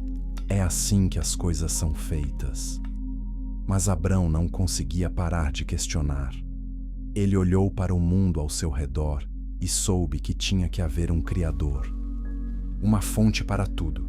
O sol, a lua, as estrelas eram coisas criadas, não criadores. Eles seguiam padrões. Tinham um projeto. Algo maior devia tê-los projetado. Certa noite, segundo o livro de Jubileus, Abrão ficou de pé sob as estrelas e orou a um Deus que nunca havia conhecido. Se você é real, se você é quem criou tudo isso, mostre-me, ensine-me. Eu quero adorar a você, não esses ídolos de pedra e madeira que não podem ouvir nem ajudar. E Deus respondeu: não com trovões ou uma sarça ardente, ainda não, mas com uma voz suave no coração de Abrão. Um chamado, uma direção, um propósito. Saia deste lugar, saia da casa de seu pai, deixe tudo o que lhe é familiar. Vá para uma terra que eu lhe mostrarei. Agora, é importante entender isso. Deus não mostrou um mapa a Abrão. Ele não lhe deu um endereço. Ele disse: vá para a terra que eu lhe mostrarei. Tempo futuro. Ande com fé, e eu a revelarei à medida que você for. Abrão tinha 75 anos quando ouviu aquele chamado. Não era um jovem. Não estava no início de sua aventura. Era velho o suficiente para ter uma vida confortável, relacionamentos estabelecidos e todos os motivos para ficar onde estava. Mas ele juntou tudo o que possuía, levou sua esposa Sarai e seu sobrinho Lote e partiu. Ele abandonou a segurança e mergulhou na incerteza, porque Deus havia falado. Foi isso que fez de Abraão. Deus mais tarde mudaria seu nome de Abrão para Abraão, o pai da fé. Não a perfeição, não a compreensão completa, mas a disposição de obedecer, mesmo quando não fazia sentido. A jornada não foi fácil. Houve fomes, houve conflitos. Houve momentos em que Abraão duvidou se tinha ouvido corretamente. Mas, em meio a tudo isso, Deus continuou presente, continuou provendo, continuou lhe dando segurança. E então, Deus fez uma promessa que parecia impossível. Farei de você uma grande nação. Eu o abençoarei e engrandecerei o seu nome. E por meio de você, todas as nações da terra serão abençoadas. Abraão olhou para sua esposa, que era idosa e nunca tinha conseguido ter filhos, e pensou: como exatamente isso vai funcionar? Mas ele acreditou. O livro dos Jubileus diz que foi nesse momento que Abraão foi considerado justo, não porque fosse perfeito, mas porque confiou na promessa de Deus, mesmo quando todas as circunstâncias indicavam que era impossível. Anos se passaram. A promessa não se cumpriu. Abraão tentou ajudar a Deus. Teve um filho, Ismael, com a serva de sua esposa. Mas Deus disse: não, este não é o filho que eu prometi. Sua esposa Sara terá um filho. Abraão riu. Sara riu. Eles tinham 90 e 99 anos, respectivamente. Ter um bebê era biologicamente impossível naquela idade. Mas com Deus, nada é impossível. E assim nasceu Isaque, o filho da promessa, o menino milagroso. A prova de que, quando Deus faz uma promessa, O tempo, a biologia e a probabilidade não importam. Ele cumprirá a sua palavra. Este seria um belo lugar para encerrar a história de Abraão. Mas a parte mais importante ainda estava por vir.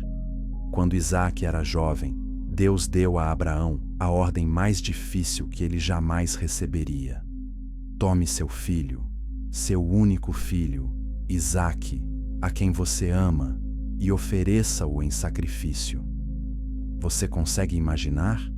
Depois de esperar décadas por essa criança, depois de ver a promessa de Deus finalmente cumprida, agora Deus estava pedindo a Abraão que a entregasse, que a matasse. Que sentido isso fazia? Mas Abraão aprendeu algo ao longo de sua longa jornada de fé. Os caminhos de Deus são mais altos que os nossos. Os planos de Deus são melhores que os nossos. Mesmo quando não conseguimos entender, podemos confiar. Então, Abraão levou Isaque ao monte, construiu um altar e ergueu a faca. E no último segundo possível, Deus o deteve. Agora sei que você teme a Deus, porque não me negou seu filho, seu único filho. O livro dos Jubileus nos conta que os anjos choraram ao presenciarem aquele momento. Viram a disposição de Abraão em abrir mão daquilo que mais amava. Viram a confiança de Isaque em seu pai. E compreenderam que aquilo era uma imagem, uma prévia, do que o próprio Deus um dia faria: entregar seu próprio filho em prol da humanidade. A história de Abraão nos ensina que a fé não se trata de entender tudo. Trata-se de confiar no caráter de Deus, mesmo quando suas instruções não fazem sentido. Trata-se de estar disposto a abrir mão daquilo que mais amamos, confiando que Deus nos ama e quer o melhor para nós. E a promessa que Deus fez a Abraão, de que por meio dele todas as nações seriam abençoadas, essa promessa ainda está sendo cumprida hoje, milhares de anos depois. Porque da linhagem de Abraão viria Jesus, a bênção suprema para todas as nações. Reserve um momento para descansar aqui. Deixe que essas histórias o envolvam.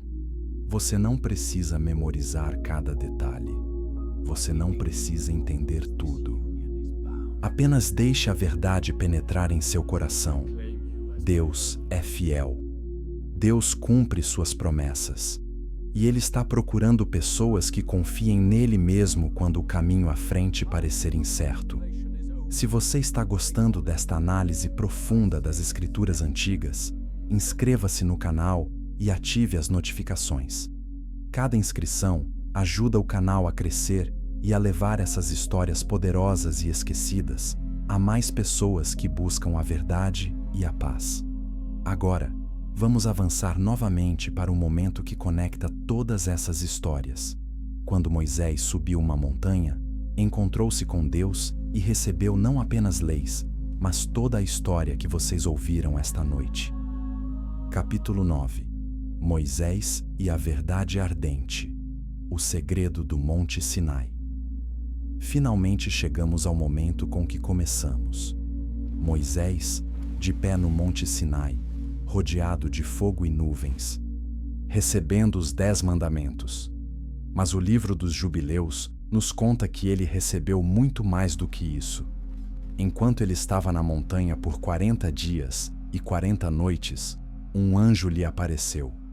Esse anjo não era apenas um mensageiro, era o anjo da presença, um dos anjos de mais alta hierarquia no céu, encarregado de registrar a história da própria criação. Este anjo disse a Moisés: "O que você está prestes a receber não é apenas lei. É contexto. É a história por trás da lei. É a razão pela qual esses mandamentos são importantes, explicada através da história de tudo o que aconteceu desde o princípio." E então, o anjo começou a contar a história. A história que vocês ouviram esta noite. Ele contou a Moisés sobre a criação, sobre os 7 dias e o ritmo sagrado do tempo. Explicou que o sábado não era apenas uma regra, estava intrinsecamente ligado à própria realidade desde o princípio. Ele contou a Moisés sobre Adão e Eva, sobre a escolha no jardim, sobre como o pecado entrou no mundo, não por ignorância, mas por desobediência deliberada. Ele queria que Moisés entendesse. As leis que Deus dava não eram restrições arbitrárias. Eram mecanismos de proteção para impedir que a humanidade caísse na mesma armadilha novamente. Ele contou a Moisés sobre os vigilantes e os gigantes, sobre o que acontece quando as fronteiras entre o céu e a terra são violadas. Ele queria que Moisés soubesse: existem forças espirituais em ação que os humanos não conseguem ver. A batalha não é apenas física, é cósmica. Ele contou a Moisés sobre Noé e o dilúvio, sobre como o julgamento e a misericórdia de Deus atuam em conjunto. Como Deus espera pacientemente, dando oportunidade após oportunidade, mas que, eventualmente, as consequências chegam. E mesmo nessas consequências, Deus preserva um remanescente. Deus sempre providencia um caminho a seguir. Ele contou a Moisés sobre Abraão e a aliança, sobre como Deus escolhe pessoas improváveis, pessoas idosas, estéreis, pessoas fragilizadas, e realiza milagres por meio delas quando confiam nele. Mas eis o que tornou o livro dos Jubileus tão controverso. O anjo não se limitou a contar essas histórias como fatos históricos. Ele explicou o padrão por trás delas. Ele revelou a Moisés que o próprio tempo se organiza em jubileus, períodos de 49 anos, 7 vezes 7, o número da conclusão multiplicado por si mesmo, e que todos os grandes eventos da história acontecem de acordo com esse calendário divino.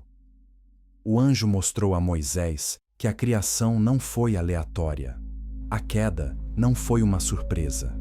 O dilúvio não foi uma reação exagerada. O chamado de Abraão não foi arbitrário. Tudo fazia parte de um plano cuidadosamente orquestrado que Deus havia concebido antes da fundação do mundo. E então, o anjo disse a Moisés algo que eventualmente levaria à proibição deste livro. O futuro já está escrito. Não de uma forma que elimine o livre-arbítrio humano, mas no sentido de que Deus já conhece todas as escolhas que serão feitas e preparou respostas para todas elas. O anjo contou a Moisés sobre o exílio iminente de Israel, sobre os sofrimentos que eles iriam suportar, sobre os profetas que os chamariam de volta a Deus, e sobre o Redentor final que viria, não apenas para salvar Israel, mas para salvar toda a humanidade. Este Redentor, disse o anjo, nascerá da linhagem de Abraão, da tribo de Judá, da casa de Davi. Ele não virá com exércitos, nem com poder político. Ele virá em humildade. Ele ensinará a verdade de Deus. Ele curará os enfermos. E ele se oferecerá em sacrifício, o sacrifício final, que todos os cordeiros, bodes e touros só poderiam simbolizar. Ao ouvir isso, Moisés prostrou-se com o rosto em terra.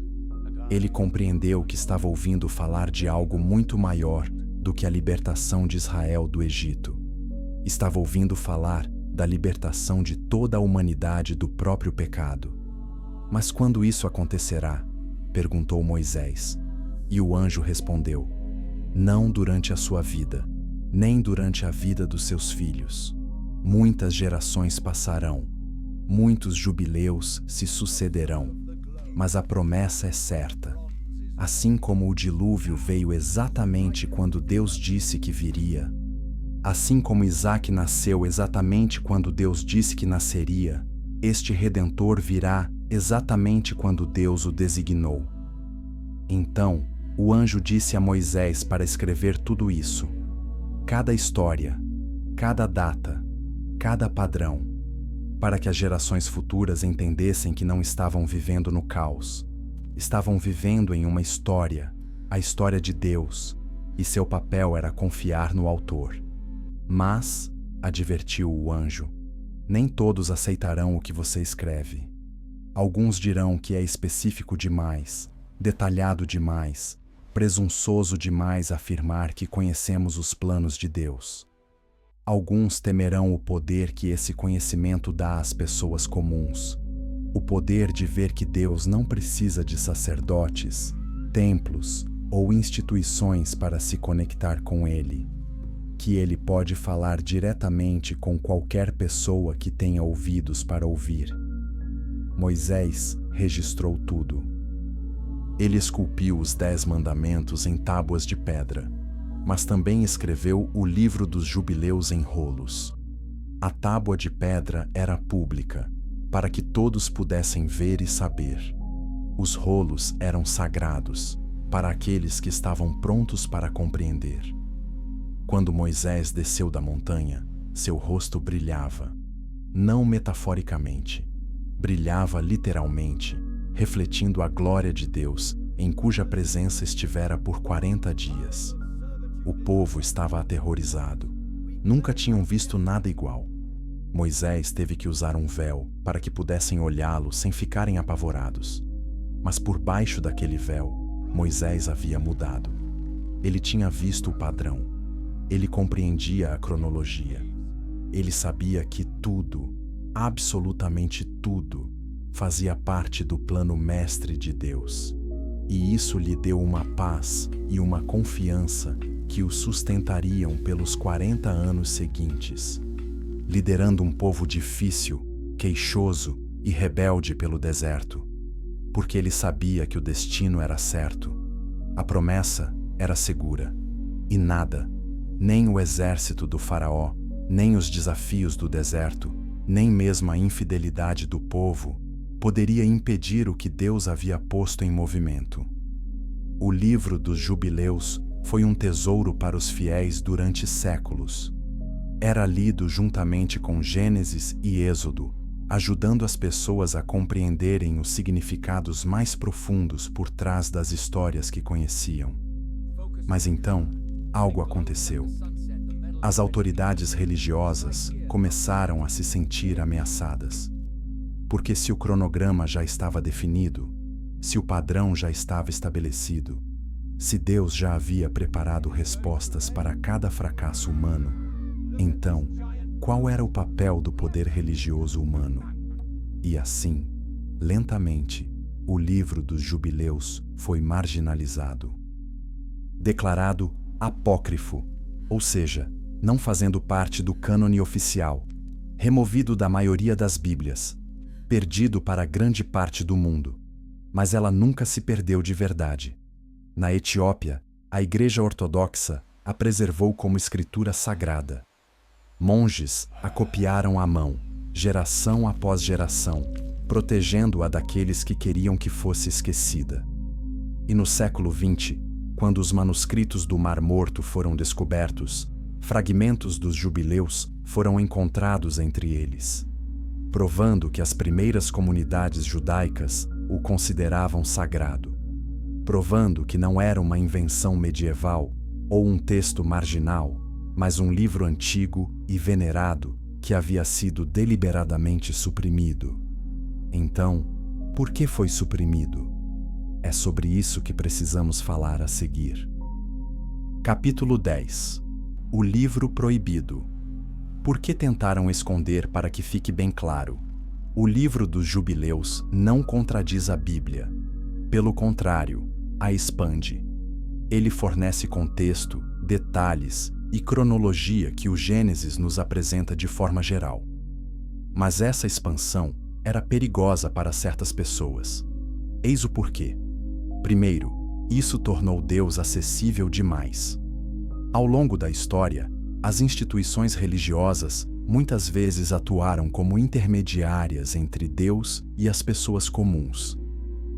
Vocês precisam que interpretemos as Escrituras para vocês. Vocês precisam que lhes digamos o que Deus quer. Vocês não conseguem entender essas coisas sozinhos. Mas Jubileus conta a história de forma tão clara, cronológica e acessível, que qualquer pessoa pode entendê-la. Democratiza o conhecimento divino.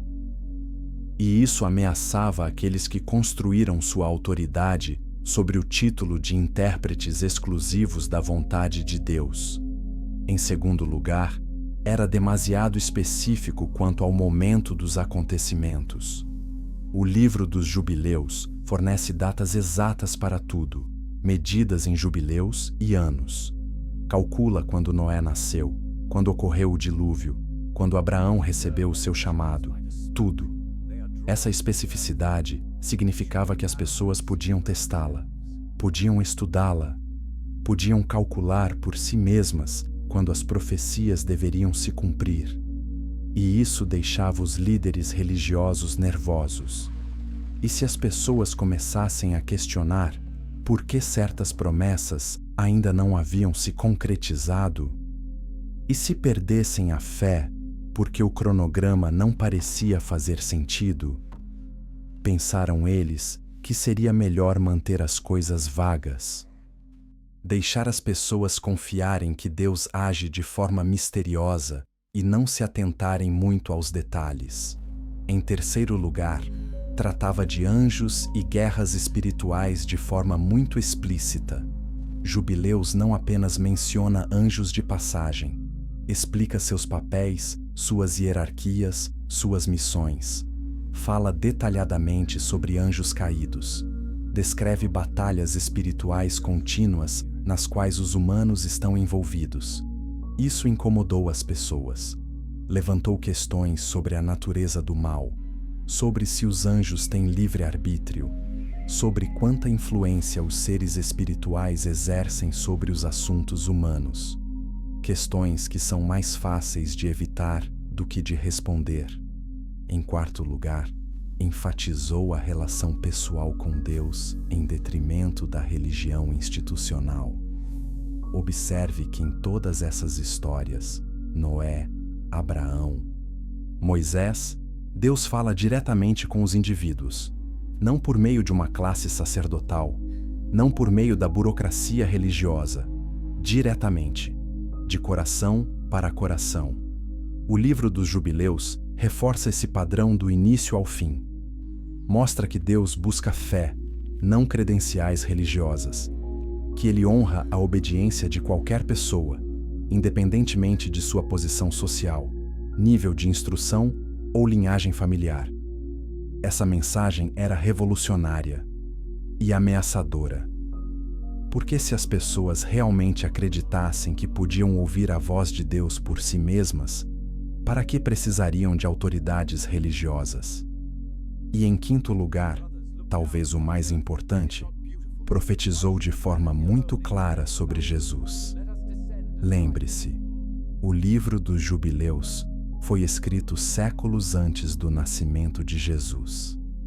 No entanto, descreve um redentor vindouro que se assemelha quase perfeitamente à vida de Jesus.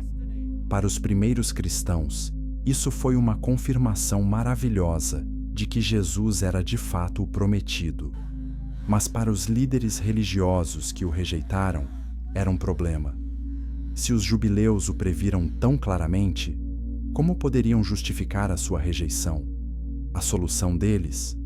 Alegar que o livro dos jubileus não era realmente antigo.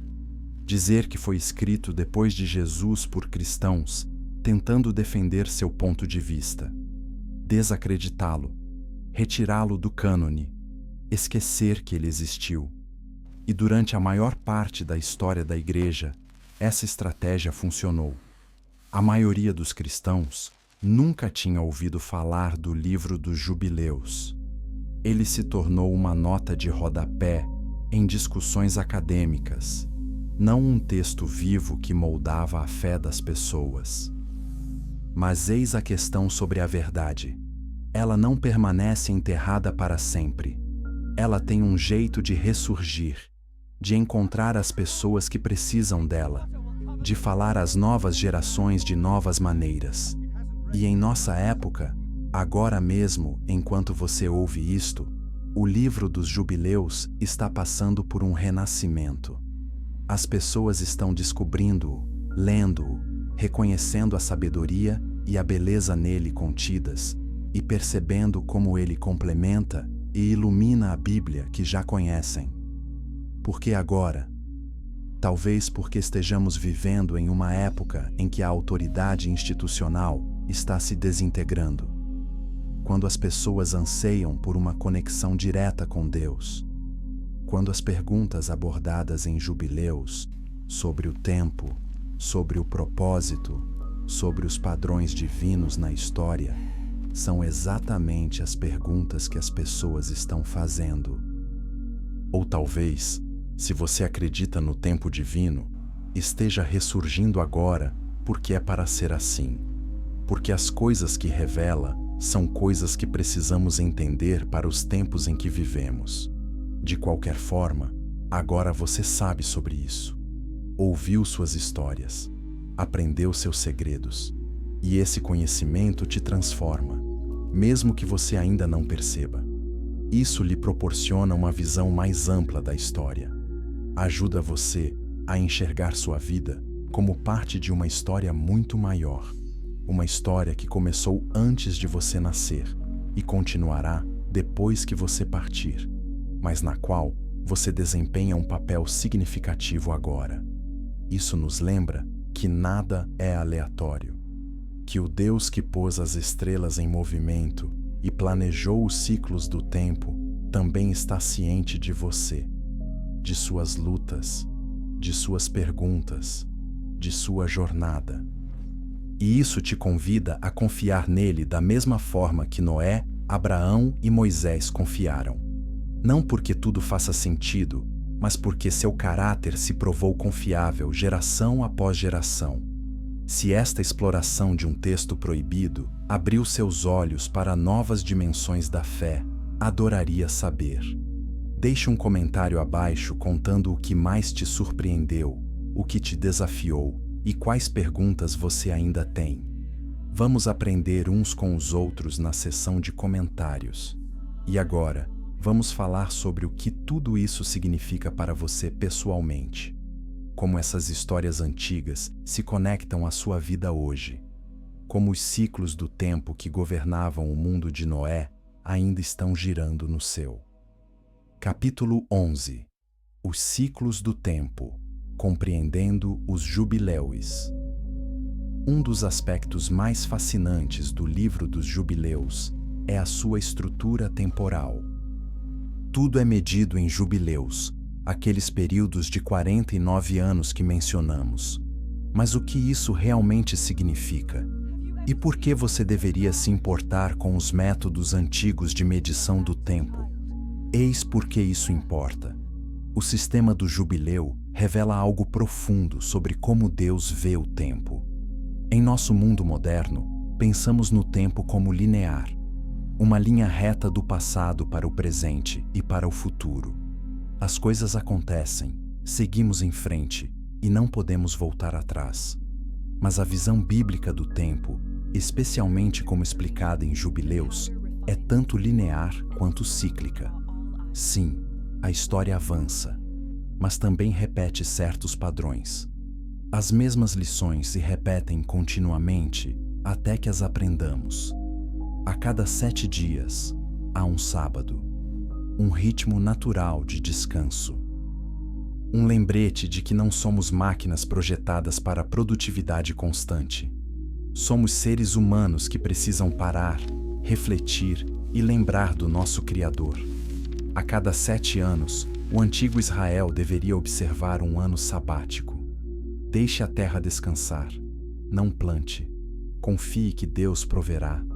Libere as pessoas de suas dívidas. Dê a todos um novo começo. E a cada 7 vezes 7 anos, 49 anos, chegava o ano do jubileu. Este era o botão de reinicialização definitivo. Todas as terras que haviam sido vendidas retornavam à sua família original. Todos os escravos eram libertados. Todas as dívidas eram perdoadas. Todos tinham a chance de recomeçar. Você consegue imaginar como seria? A cada 50 anos, a desigualdade de riqueza diminui. A cada 50 anos, Ninguém fica preso aos erros do passado. A cada 50 anos, a esperança se renova, porque nada é permanente, exceto a graça de Deus. O sistema do jubileu era uma proteção intrínseca contra o acúmulo de injustiça permanente. Era Deus dizendo: eu sei que os humanos criarão sistemas que oprimem e exploram. Por isso, estou criando uma reinicialização da qual vocês não poderão escapar. Mas eis o que o livro dos jubileus revela. Não se trata apenas de um sistema econômico. É um reflexo de como Deus enxerga todo o tempo. Ele está constantemente oferecendo oportunidades de renovação, de redenção, de recomeço. Seu passado não precisa definir seu futuro, porque Deus se especializa em momentos de júbilo, momentos em que tudo muda, quando o velho é perdoado e o novo se torna possível. Pense nas principais notícias que abordamos esta noite. O dilúvio de Noé foi um momento de júbilo. Tudo foi purificado. A humanidade pôde recomeçar. O chamado de Abraão foi um momento de júbilo. Deus escolheu alguém para iniciar uma nova aliança, um novo relacionamento com a humanidade. Moisés no Sinai foi um momento de jubileu. Deus deu a sua lei, estabeleceu o seu padrão, separou o seu povo e, de acordo com o livro dos jubileus, a vinda do Redentor será o momento jubilar definitivo, o recomeço final. Quando todas as dívidas do pecado forem canceladas, todos os escravos da culpa forem libertados, e todos que aceitarem isso poderão começar do zero. A razão pela qual as autoridades religiosas não gostaram dessa mensagem é óbvia. Ela elimina o poder da culpa e da vergonha como mecanismos de controle. Se as pessoas realmente acreditassem que Deus oferece recomeços completos e renovados, não porque os merecemos, mas porque é da sua natureza renovar, elas seriam muito mais difíceis de manipular. Mas é exatamente essa a mensagem que Jubileus proclama. Deus se dedica a recomeços, a novos começos, a pegar pessoas quebradas, culpadas e envergonhadas e dizer: muito bem, isso ficou para trás. Vamos começar daqui. Isso não significa que nossas ações não têm consequências. Elas existem. Os resultados naturais de nossas escolhas se manifestam em nossas vidas. Mas isso significa que Deus não guarda rancor. Ele não mantém um registro de cada fracasso para depois jogar na sua cara. Quando Ele perdoa, perdoa completamente. A ficha está limpa. A dívida é cancelada. Você está livre. O princípio do jubileu também significa que, não importa o quão ruins as coisas fiquem, em sua vida, em sua comunidade, no mundo, elas não são permanentes. A mudança está intrínseca ao sistema. A renovação está a caminho.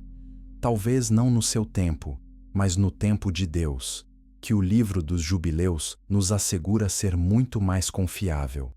Então, quando você estiver passando por uma fase difícil, quando se sentir preso, quando parecer que nada vai mudar, lembre-se do jubileu. Lembre-se de que Deus incluiu momentos de renovação na própria essência da realidade. Ele não se contenta em deixar a injustiça ou o sofrimento continuarem para sempre. Seu momento de júbilo pode estar bem próximo. O momento em que tudo muda. Quando o fardo é aliviado. Quando a porta se abre. Quando a esperança retorna. E se você está esperando por esse momento, saiba que sua espera não é em vão. Assim como Noé construiu a arca por décadas antes do dilúvio, sua fidelidade durante o período de espera faz parte da história. Ela constrói algo. Ela prepara você para o que está por vir. O livro dos jubileus nos ensina a ter uma visão de longo prazo, a ver nossas vidas como parte de um ciclo muito maior, a confiar que o Deus que planejou a criação em 7 dias, que marcou a história em jubileus, que conhece o fim desde o princípio, esse Deus não se esqueceu de você. Sua história faz parte da história dele. E na história dele, a redenção sempre vence. O amor sempre prevalece. A justiça sempre chega, mesmo que demore mais do que gostaríamos. Então, respire, descanse, confie. O mesmo Deus que falou com Moisés na montanha, que preservou Noé durante o dilúvio, que cumpriu sua promessa a Abraão, esse Deus está com você agora, neste momento, nesta fase da sua vida. E quer você sinta isso ou não, o plano dele está se desenrolando exatamente como deveria. Capítulo 12. A promessa ainda cumprida. O que isso significa para você? Nesta noite, viajamos juntos por milhares de anos, desde antes da criação até o dilúvio, de Abraão a Moisés, do conhecimento proibido à verdade eterna. Mas, ao começarmos a encerrar, quero trazer tudo isso de volta para você. Agora mesmo, na sua vida, na sua cama, neste momento tranquilo antes de dormir. Que importância tem toda essa história antiga para você hoje? Eis o que acontece. Cada história que você ouviu esta noite também é a sua história. Vocês são Adão e Eva, em um jardim, diante de uma escolha. Todos os dias, vocês se deparam com a decisão de confiar nos limites estabelecidos por Deus ou buscar aquilo que parece bom, mas que ainda não é para vocês. Você é Noé, chamado para construir algo que não faz sentido, enquanto todos ao seu redor zombam e duvidam. Cada vez que você obedece a Deus diante das críticas, você está vivendo a história de Noé. Você é Abraão, chamado a deixar o conforto e caminhar em direção a uma promessa que ainda não pode ver. Cada passo de fé que você dá, rumo a um futuro incerto, faz parte do legado de Abraão. Você é Moisés, diante de uma sarça ardente, ouvindo Deus chamar seu nome. Cada momento em que você sente a voz de Deus pedindo que você faça algo difícil, esse é o seu momento da sarça ardente. A razão pela qual o livro dos jubileus foi preservado, a razão pela qual essas histórias sobreviveram por milhares de anos, é porque elas não são apenas história, são espelhos. Elas nos mostram a nós mesmos, revelam padrões que ainda vivenciamos. E a mensagem central dos jubileus, que Deus tem um plano, que nada é aleatório, que o amor divino persegue a humanidade através de todas as gerações. Essa mensagem é tão relevante hoje quanto era quando o anjo a transmitiu pela primeira vez a Moisés. Você não é um acidente. Você não é uma coleção aleatória de átomos que por acaso ganhou consciência. Você é um filho amado do Deus que criou o universo com a sua palavra.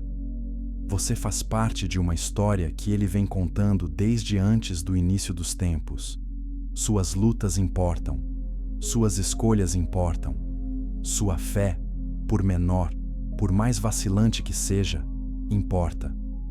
O mesmo Deus que preservou Noé durante o dilúvio quer preservar você em qualquer tempestade que esteja enfrentando. O mesmo Deus que chamou Abraão para fora da idolatria está chamando você para fora de quaisquer falsos deuses em que você tenha confiado. Dinheiro, sucesso, popularidade, controle, chamando você para confiar nele. O mesmo Deus que revelou os padrões do tempo a Moisés quer lhe dar perspectiva sobre a sua própria vida. Quer lhe mostrar que a fase difícil que você está atravessando não é o fim da história, é apenas um capítulo. E ele já escreveu o final, e é bom. Por isso quis compartilhar o livro dos jubileus com vocês.